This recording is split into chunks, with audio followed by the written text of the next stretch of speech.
Luke chapter 14, New American Standard Version. It happened that when he went into the house of one of the leaders of the Pharisees on the Sabbath to eat bread, they were watching him closely, and there in front of him was a man suffering from edema. And Jesus responded and said to the lawyers and Pharisees, "Is it lawful to heal on the Sabbath or not?" But they kept silent. And he took hold of him and healed him and sent him away. And he said to them, "Which one of you will have a son or an ox fall into a well and will not immediately pull him out on a Sabbath day?" And they could offer no reply to this. Now he began telling a parable to the invited guests when he noticed how they had been picking out the places of honor at the table, saying to them, "Whenever you are invited by someone to a wedding feast, do not take the place of honor, for someone more distinguished than you may have been invited by him. And the one who invited you both will come up and say to you, 'Give your place to this person,' and then in disgrace you will proceed to occupy the last place. But whenever you are invited, go and take the last place, so that when the one who has invited you comes, he will say to you, 'Friend, move up higher.' Then you will have honor in the sight of all who are dining at the table with you. For everyone who exalts himself will be humbled, and the one who humbles himself will be exalted."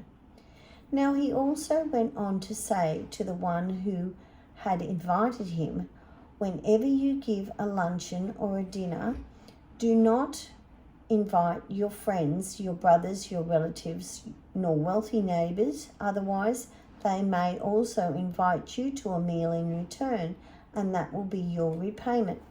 But whenever you give a banquet, invite people who are poor, who have disabilities, who are limping, and people who are blind, and you will be blessed, since they do not have the means to repay you, for you will be repaid at the resurrection of the righteous." Now when one of those who were reclining at the table with him heard this, he said to him, "Blessed is everyone who will eat bread in the kingdom of God." But he said to him, "A man was giving a big dinner, and he invited many. And at the dinner hour he sent his slave to tell those who had been invited, 'Come, because everything is now ready.' And yet they were all alike began to make excuses. The first one said to him, 'I purchased a field and I need to go out to look at it. Please consider me excused.' And another one said, 'I brought 5 yoke of oxen and I am going to try them out. Please consider me excused.' And another one said, 'I took a woman as a wife. For that reason I cannot come.' And the slave came back and reported this to his master.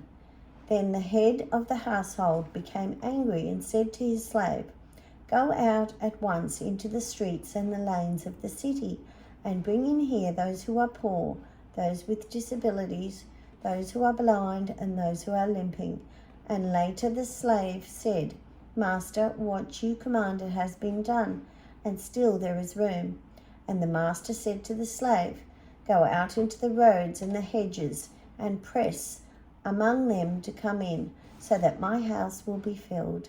For I tell you, none of those men who were invited shall taste my dinner.'